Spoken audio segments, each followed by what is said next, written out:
Herkese merhaba, ben Zeynep. Hobisever YouTube kanalıma hoş geldiniz. Bugün sizlere kağıt iplikten 3 motifli kolay bir çanta tarifiyle geldim. Umarım beğenirsiniz, birlikte çalışırız.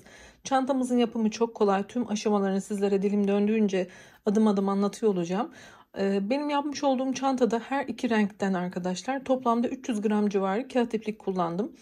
Tabi sizler çantanızın boyutunu büyüterek, küçülterek farklı boyutlarda da yapabilirsiniz. Bunun için yine sizlere nasıl bir yol izlemeniz gerektiğini videomun içerisinde anlatıyor olacağım.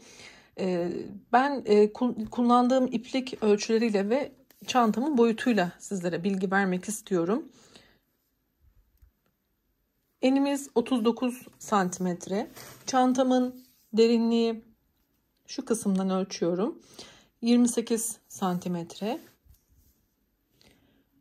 Motifimin bitiş noktası ve tabandan tekrar ölçtüğümde de 42 santimetre civarında. Tabi el ayarımız farklı olabilir. Aynı ölçülerde yapıyor olsak bile boyutlarda bir değişiklik olabilir. El sıkılığından kaynaklı olabilir ya da iplikten kaynaklı olabilir. Bunun için dediğim gibi videomun içerisinde sizlere teferruatıyla anlatıyorum. Umarım beğenirsiniz. Hadi videomuza başlayalım. 3,5 milim bir tığ kullandım. Şimdi dilerseniz motif yapımını göstererek başlamak istiyorum. Şöyle iplerimi kenara alalım. Arkadaşlar motiflerimiz bu şekilde. 3 adet motife ihtiyacımız var. Ben ön hazırlık olması açısından 2 tanesini şöyle sizlere hazırladım ve ütüledim. 2 tanesini hazırladım. Şimdi üçüncüsünü birlikte yapacağız. Ve daha sonra çantamızın diğer aşamalarına geçeceğiz. Önce şu motiflerimin ölçülerini sizlere vermek istiyorum. Ben kare motifimi yaptıktan sonra bir sırada sık iğne yaptım. Ve bu şekilde, yani sık iğne de dahil, motifimin bitmiş hali 29 santimetre. Yani motifimden sonra sık iğneyi de ölçerek verdim. Şöyle. Yani 29 çarpı 29, 3 tane motife ihtiyacımız var. Şimdi motifimizi yapalım. Evet, bismillah diyelim ve başlayalım. Ben sihirli halka yaparak başlıyorum. Dileyenler zincirle de elbette başlayabilirler. Bu şekilde de daha muntazam duruyor. Şimdi ipimi çıkarttıktan sonra 1, 2, 3 tane zincir yapıyorum arkadaşlar. Ve şuradan parmağımı çıkartacağım. Şöyle çevirip şu küçük ipi de tutuyorum. Tığımın üzerine bir kere doladım. Boşluğun içerisinden ilmek yükseltiyorum. Burada ikili trabzan yapacağız ama trabzanları şöyle küçük değil. Bakın şu ilmeği olabildiğince yükseltiyorum ki çok sıkı örmek istemiyorum. Uzun uzun çekiyorum bu ilmekleri. Eliniz sıkıysa lütfen buna dikkat edin. Şimdi ikişer ikişer çıkartarak ikili trabzanımızı yapıyoruz. Başlangıçta zinciri de bir kabul ettik. Şimdi bir tane daha ikili trabzan yapalım. Bakın ipimi buradan ilmeğimi yükseltiyorum. Daha sonra ikili trabzan yapıyorum. Bazı arkadaşlarımız elim çok sıkı, benim yaptığım ölçüler sizinki de tutmuyor diyorlar. Çünkü ben bu şekilde uzun yapmaya çalışıyorum ve elim sıkı değil arkadaşlar. Tabii ki kare motifimizde şu şekilde hemen göstereyim. Yaptığınız sıra sayısı benimkiyle aynı olsa bile belki el ayarımızda ya da farklı ipliklerden bu santimetreyi yakalayamayabiliriz ama bu modelde hiç sıkıntı yok. Sıra sayınızı artırarak da motifinizi büyütebilirsiniz. Şimdi 3 tane kabul ettik burada. 3 trabzan grubumuz oldu. Arada bir tane zincir yapıyoruz. Tekrar tığımın üstüne ipimi doladım ve yeni grubumuzu oluşturuyoruz. 3 tane ikili trabzan yapıyoruz.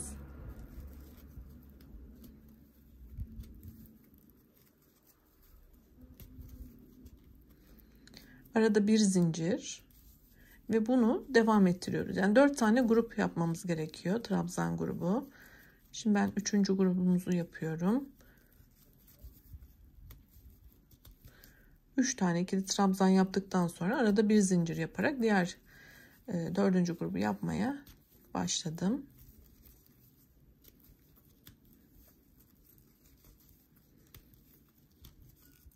Evet, toplamda bakın şöyle 4 tane trabzan grubumuz oluştu. Yine burada bir tane zincirimizi yapalım ve şuradaki ipi çekip şu boşluğu kapatacağız ama bu kağıt iplik olduğu için bunu çok kontrollü bir şekilde kapatmamız gerekiyor. Yani birden çekerseniz bu iplik kopabilir.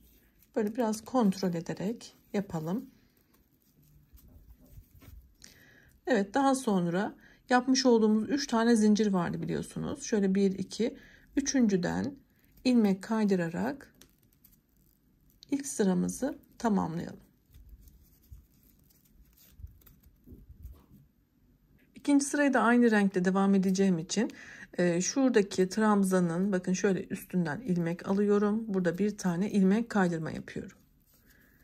Şimdi yana geçtim. Burada da bir ilmek kaydırma yapıyorum. 2. Şimdi şu bir zincir boşluğuma geçiyorum. İlmek kaydırma yapıyorum. 3. Yani amacım şu boşluğa gelmekti. Şimdi 3 tane zincir yapıyorum. Bakın ilk sıramı yaptım. İkinci sırama başladım. Boşluğun içerisinde ikili trabzan yapıyorum. 2 tane. Zincirimi de bir kabul ettiğim için burası 3'e tamamlandı. Arada bir tane zincir yaparak tekrar aynı boşlukta 3 tane ikili trabzan daha yapıyorum.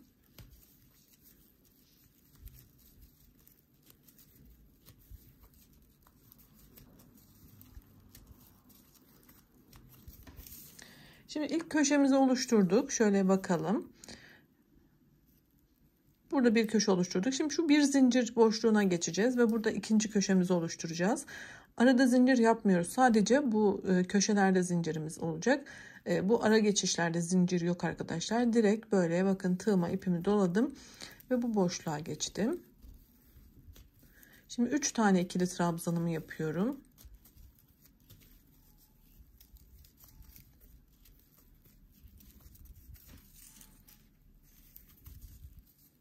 Arada bir zincir yapıyorum köşede olduğum için ve tekrar aynı boşluğa 3 tane ikili trabzanımı yapıyorum.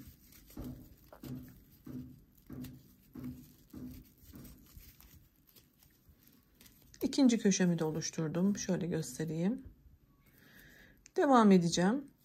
Ara geçişlerde zincir yok ve şu bir zincir boşluğuna yine şimdi üçüncü köşemi yapıyorum ve 4 tane köşeyi bu şekilde tamamlayacağız.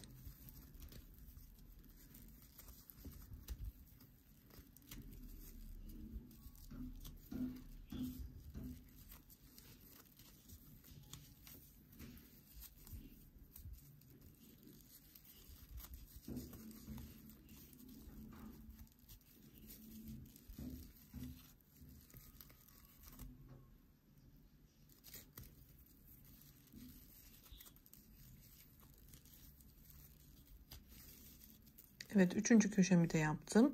Şimdi son köşeyi de yapmak için bir zincir boşluğuna geçtim.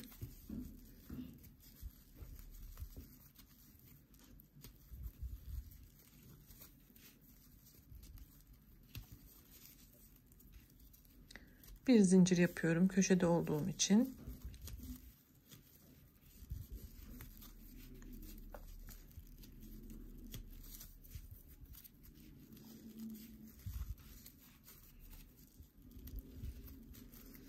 Evet, 4 tane köşeyi yaptık arkadaşlar. Şu arkadaki ipi de ben yine bir miktar gizledikten sonra düğüm atıp kopartmayı tercih ediyorum. Onu da hemen göstereyim unutmadan. Bakın şöyle biraz ipi yürüttükten sonra sizler daha fazla da bunu yaparsınız. Şöyle bir tane düğüm atıyorum. Ve şöyle gizlemeye devam ediyorum. Daha sonra kesiyorum. Yani bu ipi gizlemeden önce bir düğüm atıyorum yine. Açılmasın diye her ihtimale karşı. Evet, şimdi sıra sonunu ve üst sıraya geçerken ip değişikliğini göstermek istiyorum. Yapmış olduğumuz 3 tane zincirin üçüncüsünden batarak yine ilmek kaydırarak sıramı tamamlıyorum. Arkadaşlar burada yine bir tane ilmek kaydırıyorum. Bakın bir. Şimdi bu ikinciye geldiğimde yani şu trabzanın tepesine geldiğimde ip değişikliği yapacağım için diğer rengimi alıyorum. Bu ipim arkada duracak. Bunu koparmayacağım. Tabi sizler ip kopartarak da devam edebilirsiniz sıralarınıza ama kötü bir görüntü oluyor. Sürekli ip kopartıp bağlamaktansa bu şekilde de yapabilirsiniz. Şöyle bakın buradan batıyorum. Yeni rengimi aldım. Buradan ilmek kaydırıyorum. Bu bir. Şimdi şu boşluğa geliyorum. Burada da bir ilmek kaydırıyorum. 2. Ve şimdi şu ipimi bırakacağım. Bakın onu şöyle arkaya alayım. Şu ipim üstte olsun. Şu küçük ipim de burada kalacak. Bakın 1, 2, 3 tane zincirimi yapıyorum. Şimdi şunu sıkıştıracağız. Beyaz ipimizi burada bırakıyoruz. Bakın şöyle arkada kalacak bu. Onu diğer sırada yukarı çıkartacağız. Şimdi şu boşluğun içerisine 2 tane ikili trabzanımı yapıyorum önce.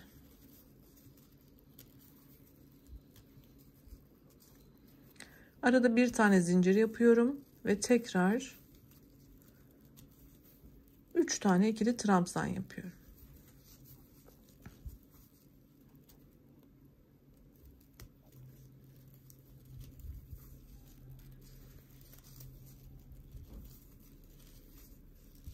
Evet. Şimdi bu ipim şurada dursun. Bakın burada boşluğum var biliyorsunuz. Bu boşluğun içerisine yine zincir yapmaksızın 3 tane ikili trabzan yapıyorum. Zincirler sadece köşe dönüşlerinde bir tane olacak. Aralarda zincir yok.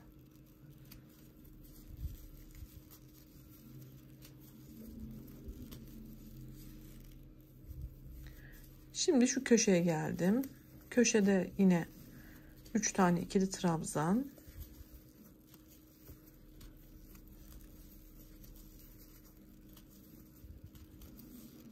Bir zincir. Yine 3 tane ikili trabzan yapıyorum.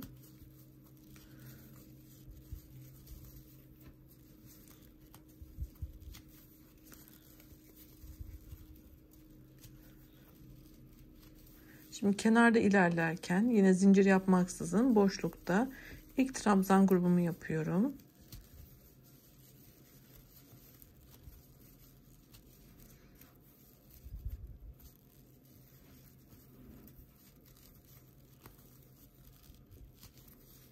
Evet, bu şekilde tamamlayacağız motifimizi. Nereye kadar? Şöyle köşede yine köşe yapacağız. Arada tekli trabzan grubumuzu, köşe, trabzan grubu ve bitişi ve diğer iple üst sıraya çıkmayı da yine gösteriyor olacağım. Yapıp geliyorum arkadaşlar. Sıra sonuna kadar geldim. Sıra sonunda da yine yapmış olduğum 3 tane zincirin tepesinden şöyle ilmek kaydırarak sıramı tamamlıyorum. Arkadaşlar motif bakın böyle kıvrılıyor. Yani sizlerin de bu şekilde oluyorsa hiç korkmayın, öyle söyleyeyim. Ne yapıyoruz? Şöyle sürekli elimizle motifimizi açarak her sırada oturtturuyoruz arkadaşlar. En son ütü yaptığımızda da zaten daha düz bir hal alacaktır. Bakın şöyle. Her sırada bunu yapalım. Oldukça güzel oldu bakın. Şimdi ipi nasıl değiştireceğiz onu göstereceğim. Yine aynı rengimle devam edeceğim önce. Bakın burada bir tane ilmek kaydırma yapıyorum. Şimdi ikinci ilmek kaydırmamı diğer renkle yapacağım. Renk geçişi yaptığım için. Boşluğa da geçiş yaptım. Ve iplerimi koparmadan bu şekilde üst sıraya çıkarttım.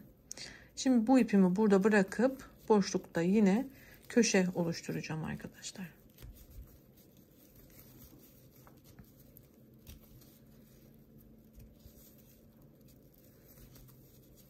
Tecrübeli arkadaşlarım eminim anlamışlardır ama ilk defa yapan arkadaşlarım için böyle detaylı göstermeye çalışıyorum. Şimdi köşeyi oluşturduk. Biliyorsunuz burada bir tane üçlü grup vardı. Şimdi bu boşluklarda da trabzan grupları yaptığımda sayımız 2'ye çıkacak. Motifimiz bu şekilde kendiliğinden artıyor arkadaşlar. Dediğim gibi daha önce hiç yapmayanlar vardır. Onlar için belirtmek istiyorum.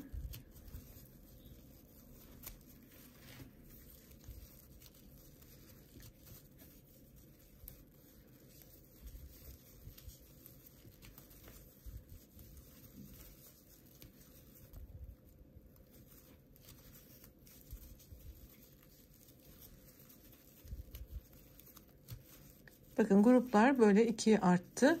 Şimdi köşede yine köşe yaparak diğer kenarda da grup sayısını burada trabzan gruplarımızı 2'ye artırarak devam edeceğiz. Bundan sonrası aynen devam ediyor. Tam bir tur yaptıktan sonra yine burada bir alt sırada olduğu gibi ip geçişimizi yapıp diğer renkle devam edeceğiz. Şimdi ben size şöyle büyük motiften de göstermek istiyorum. Bakın başlangıçta 2 sıra aynı rengi uyguladık. Daha sonra renk geçişimizi sağladık. Şuradaki şeyleri görebilirsiniz. Trabzan gruplarını. Bakın burada 1 iken bir üst sırada 2'ye çıktı. Bir üst sırada 3'e çıkacak. Aradaki kenardaki trabzan gruplarından bahsediyorum. Köşelerimiz daima aynı ilerlemekte. Ve bu şekilde toplamda şu iç kısımdan itibaren saydığımda 1, 2, 3, 4, 5, 6, 7, 8, 9, 10 sıra olacak şekilde yapacağız. Daha sonra bir de sık iğne gideceğiz. Ben şimdi sıralarımı tamamlayıp diğer aşamasını göstereceğim arkadaşlar. Yapıp geliyorum. Motifimin sıralarını tamamladım. Şimdi ekleyerek sık iğne sırasını göstereceğim. Yine başlangıçtaki 3 zincirimin üçüncüsünden batarak ilmek kaydırıyorum. Ve bir tane zincir yaparak sık iğne sıramı başlatıyorum. Hemen yanındaki trabzanın tepesine bir tane sık iğne, bir diğerine sık iğne, köşelerde geçişlerde 2 tane sık iğne yaparak ilerliyoruz kastırma yapmaması için. Ve daha sonra sık iğnelerimi tüm trabzanların tepesinde yaparak ilerliyorum. Bir sıra bu şekilde devam ediyoruz. Atlamaksızın tüm trabzanların tepesine bir tane sık iğne yapıyoruz. Köşelerde dediğim gibi 2 tane yaparak ilerleyeceğiz. Bu şekilde tam bir tur devam edeceğiz. Ta ki şu noktaya kadar bu geçişlerde 2 tane yapalım. Tamamlayalım arkadaşlar. Bitişi de yine gösteriyor olacağım. Motifimi tamamladım. Şimdi nasıl kapatacağımızı da göstermek istiyorum arkadaşlar.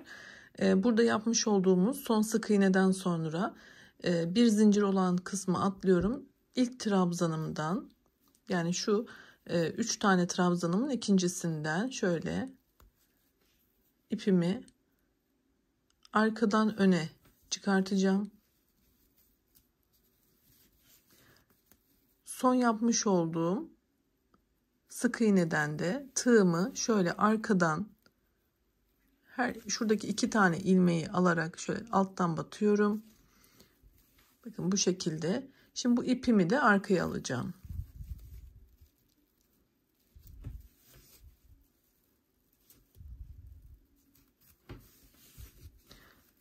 Ve bu şekilde temiz bir kapanış yapıyoruz. Dikerken buradaki ilmek sayılarımız önemli olduğu için burada da sayı atlamamış olduk. Daha sonra bu kısa kalan ipi de arkada yürüttükten sonra bir müddet bir tane düğüm atalım ve kaybedelim.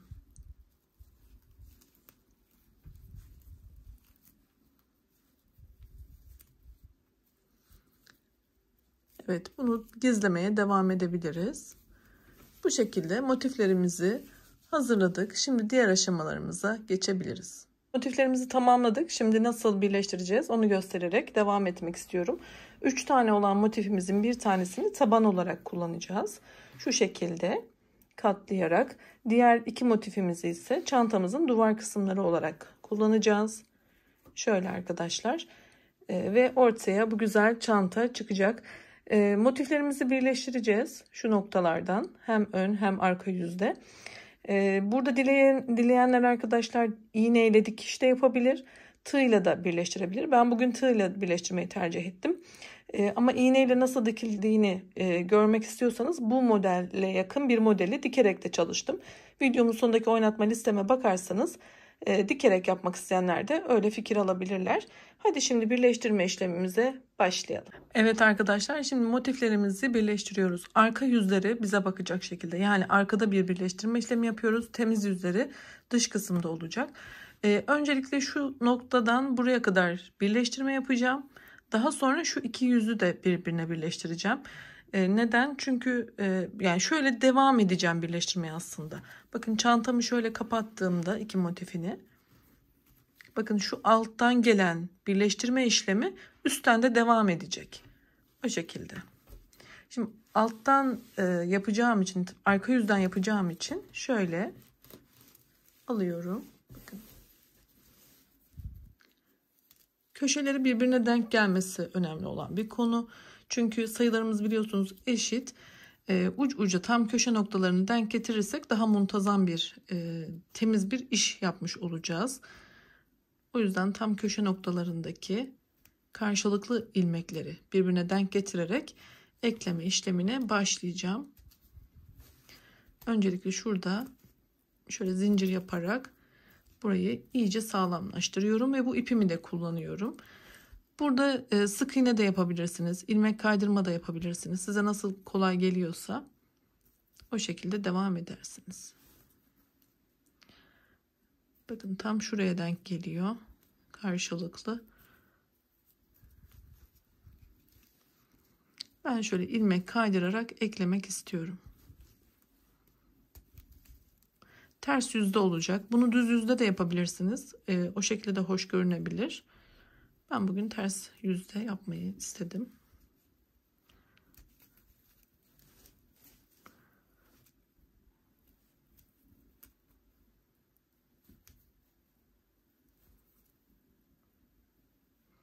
Karşılıklı 2 ilmeği alarak daha sonra ilmek kaydırma yapıyorum.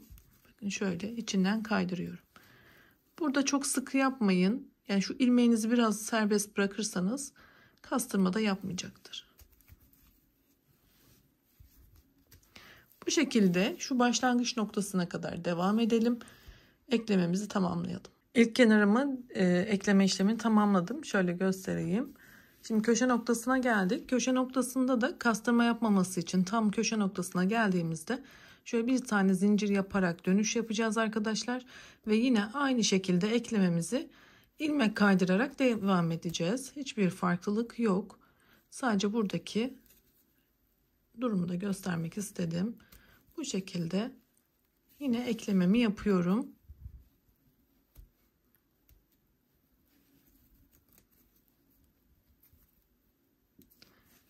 Dediğim gibi karşılıklı denk geldikten sonra gayet muntazam bir ekleme olacaktır. Bunu da şu noktaya kadar yapıp bitirelim. Evet, iki motifimizi birbirine ekledik. Bu noktadan başladık. Şöyle şu kısma kadar. Burada da ipimi koparttım. Şimdi üçüncü motifimi ekleyeceğim arkadaşlar. Yalnız bunu nasıl şekillendiriyoruz? Şöyle bakın, hemen şöyle katlıyorum. Burası tabanımı oluşturdu. Burası duvarımı oluşturdu. Şimdi diğer motifimi de şu noktaya getireceğim. Ve burada da yine bir öncekinde yaptığımız gibi şu köşeden başlayacağız. Ve arkaya da dönüp tekrar buradan devam ederek eklememizi tamamlayacağız arkadaşlar. Ben de hızlıca yapıp geleceğim. Diğer aşamalarına o şekilde devam edelim. Bu üçüncü motifi de ekleyip yapalım. Evet, motifleri ekleme işlemini bitirdim. Şöyle sizlere de göstermek istiyorum. Bitirdikten sonra tamamen şöyle bir ütüleme de yapmak istiyorum arkadaşlar. Bakın şöyle. Henüz ütülemedim. Yine çantamın şu kısmını da yaptım. Diğer parçasını, diğer tarafını beraber yapacağız. Buradaki amacım şu derinliği artırmaktı arkadaşlar. Tabi bu şekilde de kullanılabilir. Bakın şöyle. Ama bu parçayı yaptığımızda şuradaki derinlik bir miktar daha artıyor. Şimdi size buranın nasıl yapıldığını göstereceğim. Evet, şimdi tam şu ara noktamız vardı. Biliyorsunuz şuradaki motifimizi eklerken ara köşe noktamız. Burayı baz alacağız arkadaşlar ve şu kenarda şu parçanın bir ikinci olan şöyle sık iğnesinden şöyle batacağım ve bu ipimi buraya çok küçük bir parça bırakarak geride ekleme yapacağım. Şöyle buraya bir zincir yapıyorum. Öncelikle ipimi buraya sabitledim. Şöyle. Daha sonra şu boşluğu kullanacağım. Ve buradan bir tane ikili trabzan yapıyorum. Tekrar aynı yere ikinci ve aynı yere üçüncü ikili trabzanımı yapıyorum. Bakın şöyle. Burada sayı fark etmeyecektir. Sizin boşluğunuz ne kadar denk geliyorsa o şekilde sayılarınızı da trabzanlarınızı artırabilirsiniz. Yani şurayı kapatması gerekiyor. Çok bollanıyorsa, bol bir vaziyet alıyorsa burada sayınızı azaltabilirsiniz. Bu şekilde. Şimdi bakın bir ikinciye şöyle kaydırma yaparak ekliyorum. Bir tane zincir çekip ipimi kesiyorum. Bu küçük ipleri daha sonra yok edeceğiz arkadaşlar. Şimdi diğer rengimle devam edeceğim. Evet, diğer ipimi aldım. Şimdi buradaki trabzanımın bakın şöyle boşluğundan başlayacağım. Bakın 1 2. Yine şuradan alıyorum. Yani şu kenardan saydım. Yine burada ipimi ekliyorum. Sıkı bir şekilde. Şimdi buradaki trabzanların 3 tane trabzan yaptık biliyorsunuz. Şu başlangıca değil, bakın trabzanın tepesinden yapacağız ki artırma olmasın. Şöyle sıkıca trabzan yaptım. Şimdi aynı yere bir tane daha yapıyorum. Burası biraz daha geniş olduğu için sayımı artırıyorum. Mantığı bu. Şimdi yana geçtim. Bu yanda da yine çift batıyorum. Son trabzanımın tepesine de çift batıyorum. Yani 3 trabzanla başladık. Şu an bu sırada 6 trabzan oldu. Yine şuradan sayıyorum. İkinci de kaydırmayla ekledim. Bir zincir. Burada yapmak zor geliyorsa bu parçayı zincir yaparak elinizle başlayıp üçgen oluşturduktan sonra burayı dikebilirsiniz. Şurayı da sıkıştıracağız ki buradaki açıklıklar kapansın. Şimdi bir diğer rengimle devam edeceğim. Temel mantığımız aynı. Şöyle sadece göstermek istiyorum. Arkadaşlar burada ben dediğim gibi sayıları kendi yaptığım şu boşluğa göre ayarlamaya çalıştım. Bakın şu ilkine değil, şuradan başlıyoruz. Başlangıçta burada çift başladım. Bundan sonraki sıralar o şekilde yaptım. Daha sonra tek ilerledim. Eğer kastırma yapsaydı bu aralara da çift atabilirdim. Ama gerek olmadı.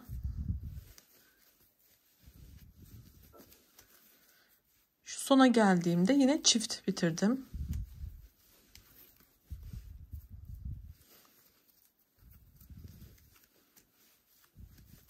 Bakın çift bitirdim burada. Diğerlerini şu başlangıçta çift yaptım. Diğerlerini tek yaptım. Yine burada ekleyerek bu sıramı da tamamlıyorum.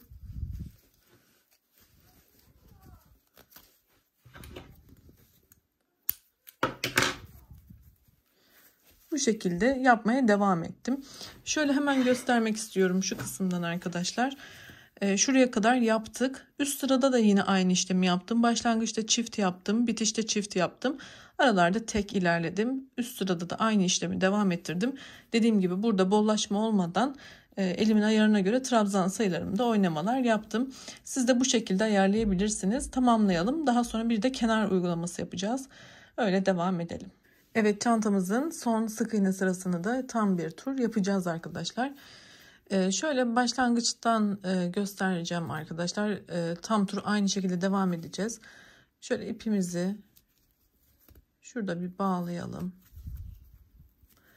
Şimdi sık iğne yapacağız. Şu küçük ipi de arada yok edelim.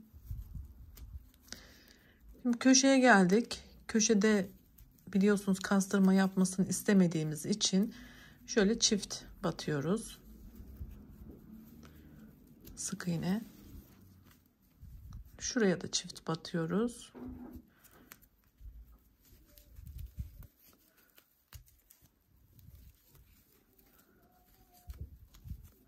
Buradaki dönüşümüzü sağlamış olduk.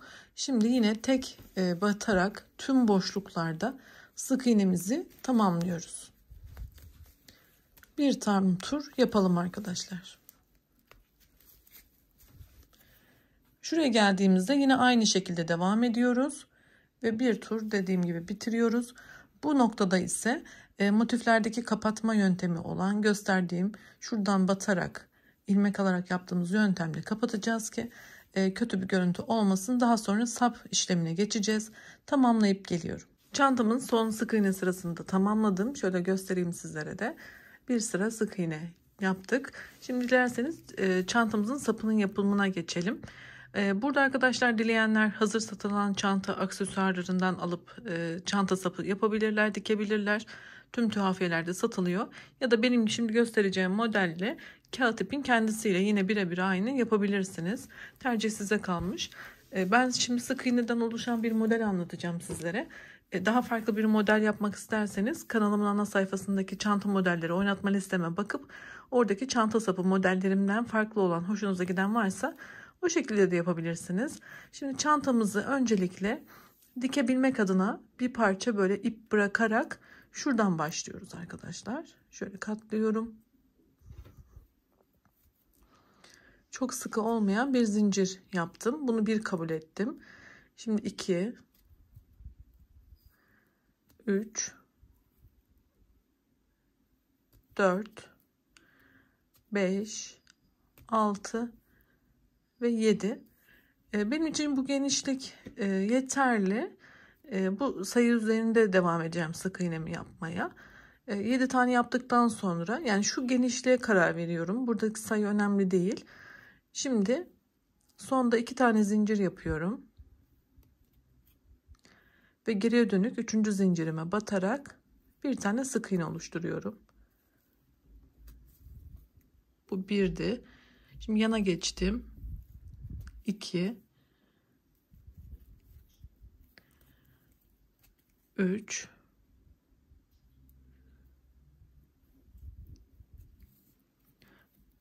4,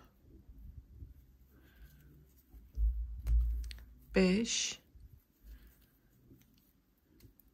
6 ve son zincirime de batarak 7'ye tamamlıyorum. Şöyle tabanı kurduk. Bir tane zincir yapıyorum. Çevirdim. Şöyle dibinden değil arkadaşlar. Bir sonraki boşluktan batıyorum. Buraya bir sık iğne yapıyorum. Yanına devam ediyorum.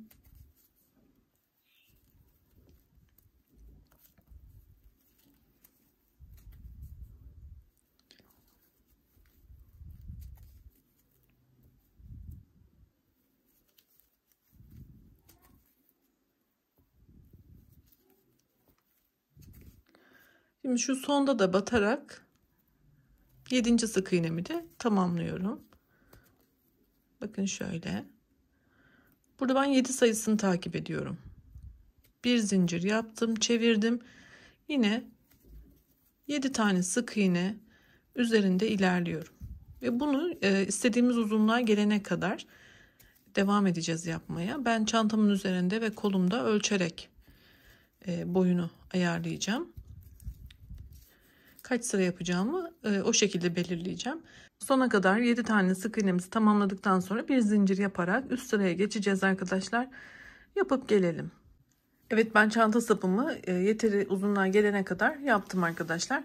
Burada da şöyle yapıp örgümü ne kadar yapmam gerektiğini omzuma takarak şöyle ölçtüm arkadaşlar. Öyle karar verdim. Yani şu uzunluğu o şekilde ayarlayabilirsiniz. Şimdi nasıl dikeceğiz onu göstermekle devam edeceğim. Şimdi şu kenarda arkadaşlar şöyle dikiş yapacağız. Biliyorsunuz 7 tane sık iğne ile başlamıştık.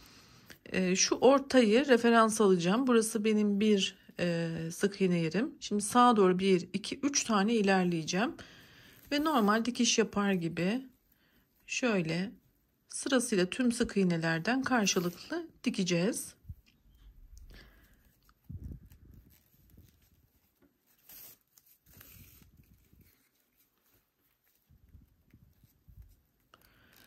Böyle karşı karşıya denk getireceğiz arkadaşlar.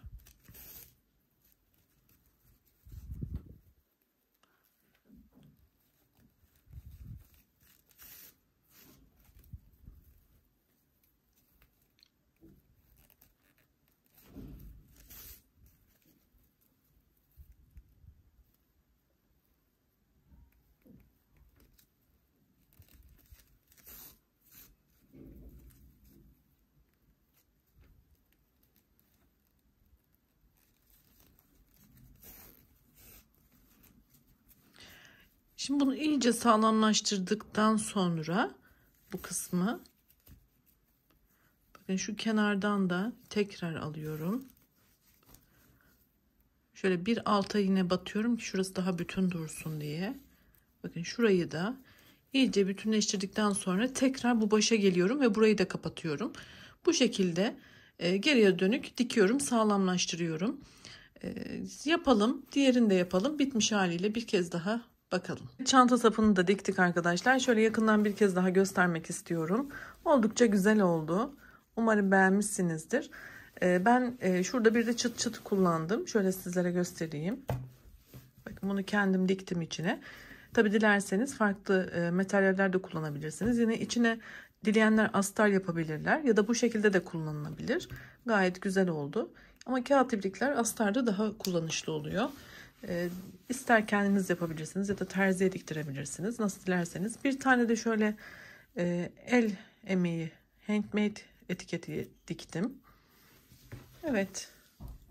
Umarım beğenmişsinizdir. Daha önce sizler için hazırladığım çanta modellerimi videomun sonundaki kartlardan bulabilirsiniz. Sağlıkla kalın, hoşça kalın, iyi günlerde kullanın inşallah.